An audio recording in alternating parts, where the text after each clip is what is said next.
सही खबर पाने के लिए जल्दी से लाइक कीजिए, सब्सक्राइब कीजिए और साथ में बेल आइकन घंटी को भी दबा दें। जी हाँ मित्रों, अतीक अहमद को लेकर कन्हैया कुमार का बहुत ही बड़ा बयान आया है। कन्हैया कुमार का कहना है, धर्म के नाम पर किसी इंसान का खून बहाना, किसी इंसान के ऊपर गोली चलाना, ये कितना जायज़ है। जरा ठंडे दिमाग से इस बात को सोचना, एक बार सोचना कि तुम्हारे दिमाग में ये नफरत के बीज क्यों बोई गई है। तो कहते हैं ना, किसी को सत्ता मिलती है तो घमंड हो जाता है। रावण को भी घमंड था। सीता जी की धरती है ये और सिया राम जी की धरती है ये। रावण को भी घमंड था कि उसको कोई हरा नहीं सकता। बताइए, लेकिन हारा कि नहीं? रावण भी हारा है, उसका घमंड टूट गया। घमंड कैसा भी हो चकनाचूर हो जाता है और नशा कैसा भी हो उतर जाता है। इस देश का इतिहास हम लोगों को क्या सिखाता है? इस देश का इतिहास हमको यही सिखाता है कि अंग्रेज चाहते थे कि हिंदू और मुसलमानों के बीच झगड़े हो, और जब हिंदू मुसलमान आपस में झगड़ा नहीं करते थे तो इनकी धार्मिक भावनाओं को भड़काकर मस्जिदों में सूअर के मांस फेंककर और मंदिरों में गाय के मांस फेंककर दंगे करवाए जाते थे। ये फूट डाले राज करो की नीतियाँ के तहत अंग्रेजों ने हमारे ऊपर 200 साल तक गुलामी की, और यह बात यूं हमारे देश को महामानव आपको समझ में आने लगी कि उत्तियों सब लोग भारत के तमाम लोगों की एकता पर जोर देना शुरू कर दिए थे। आपको बता दे, गांधी जी का वो भजन याद है होगा कि ईश्वर अल्लाह तेरे नाम सबको सन्मति दे, रघुपति राघव राघव राजा राम पतित पावन सीताराम। तो ये सारी बातें थी, और गांधी जी ने भी अंग्रेजों के खिलाफ बहुत बड़ा जद्दोजहद किया था। आप लोगों ने सुना होगा। तो मित्रों, इस वीडियो को सुने, कन्हैया कुमार का स्पीच सुने और आप लोग फैसला करें और कमेंट में अपना जवाब जरूर रखें। इस देश का इतिहास हम लोगों को क्या सिखाता है?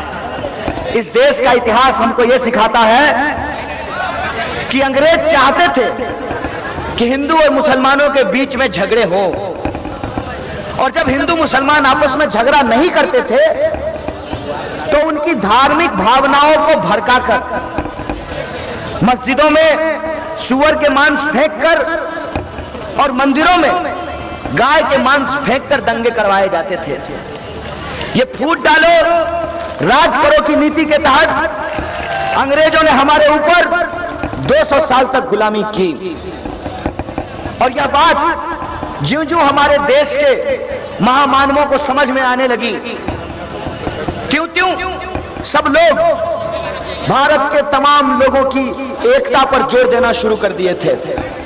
आपको गांधी जी का वो भजन याद होगा, ईश्वर अल्लाह तेरो नाम सबको सन्मति दे मगवान, रघुपति राघव राजा राम पतित पावन सीताराम। और ये जो एकता है, इस एकता के बदौलत थी, एक तरफ राम प्रसाद बिस्मिल एक हिंदू और दूसरी तरफ अशफाकुल्लाह खान एक मुसलमान अंग्रेजों से लड़ते हुए एक साथ अपनी शहादत दिए थे। और उसी लड़ाई का नतीजा है कि हिंदुस्तान को आजादी मिली। लेकिन उस आजादी के वक्त जैसा आज माहौल बनाया जा रहा है, उसी तरीके का माहौल बनाया गया था। कुछ लोग कह रहे थे कि हिंदू खतरे में है, तो कुछ लोगों ने कहना शुरू किया कि मुसलमान खतरे में है। मैं आपसे कहना चाहता हूं कि कोई अगर आपके बीच आकर के यह कहता है कि हिंदू खतरे में है या मुसलमान खतरे में है, आप जान लीजिए कि ना हिंदू खतरे में है ना मुसलमान खतरे में है, उस आदमी की राजनीति खतरे में है, उसकी कुर्सी खतरे में है।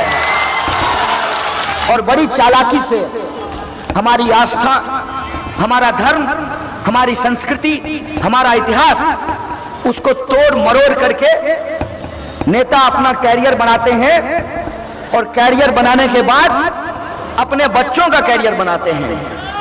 आप सोचिए कि नफरत की जो ये आग लगाई जा रही है, इस आग में किसके हाथ जलेंगे? इस आग में इस देश का जो आम नौजवान है उसका भविष्य जलाया जा रहा है। भारत में कोई मूर्ख से मूर्ख व्यक्ति भी इस बात को समझता है कि ईश्वर, अल्लाह, भगवान, गॉड सब एक हैं, इसमें कोई दो राय है क्या? हमारा तरीका अलग अलग हो सकता है।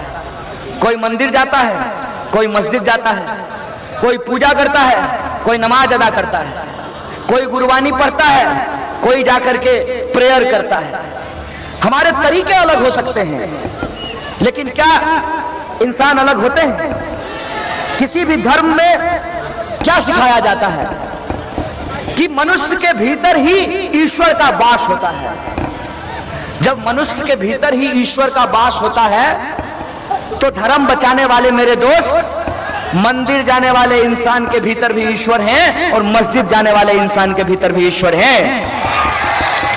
फिर धर्म के नाम पर किसी इंसान का खून बहाना, किसी इंसान के ऊपर गोली चलाना, यह कितनी जायज है? जरा ठंडे दिमाग से इस बात को सोचना। एक बार सोचना कि तुम्हारे दिमाग में यह नफरत की बीज क्यों बोई गई है। तुम्हारे दिमाग में नफरत की बीज इसलिए बोई गई है कि नफरत की आग में जलकर तुम नाथूराम गोडसे की तरह बंदूक उठा लो और तुम जिसका गुड़गागिरी कर रहे हो वो अपने बेटा को बीसीसीआई का सेक्रेटरी बना दे। तो कहते हैं ना, किसी को सत्ता मिलती है तो घमंड हो जाता है। रावण को घमंड था ना, सीता जी की धरती है ना, है? सियाराम की धरती है ना। रावण को भी घमंड था कि उसको कोई हरा ही नहीं सकता है। हारा कि नहीं हारा? घमंड टूट जाता है। घमंड कैसा भी हो वो चकनाचूर हो जाता है और नशा कैसा भी हो वो उतर जाता है। लेकिन एक बात याद रखिएगा, गुंडागर्दी नहीं चलेगा। हम गुंडागर्दी नहीं करते हैं, इसका यह मतलब नहीं है कि हम घास खाते हैं।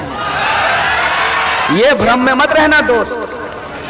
अगर तुमको लगता है कि अमित शाह तुम्हारा फुफ्फा है तो अपने फुफ्फा को पूछ लेना। जब तुम्हारे फुफ्फा से हमको डर नहीं लगता है तो तुमसे हमको डर लगेगा? हरदी चुन्ना लगा देंगे यार, अब वहां लगा लेंगे ना जहां दिखा भी नहीं पाओगे। ये बात कह देते हैं। कोई धर्म नहीं सिखाता है किसी धर्म से नफरत करना। और मैं आपको बता दूं कि ये नया नया ठेकेदार बने हैं हिंदू धर्म बचाने के। मैं इनको बता दूं कि इनके पैदा होने से पहले भी ये धर्म था और इनके मर जाने के बाद भी ये धर्म रहेगा। आतंकवाद समाप्त हो जाएगा, नक्सलवाद रुक जाएगा, काला धन की समस्या समाप्त हो जाएगी और आपके खाते में 15 लाख पहुंचा देंगे, आपको 2 करोड़ नौकरी देंगे। यही बोला था ना। मिला क्या? आपको तो नहीं मिलेगा।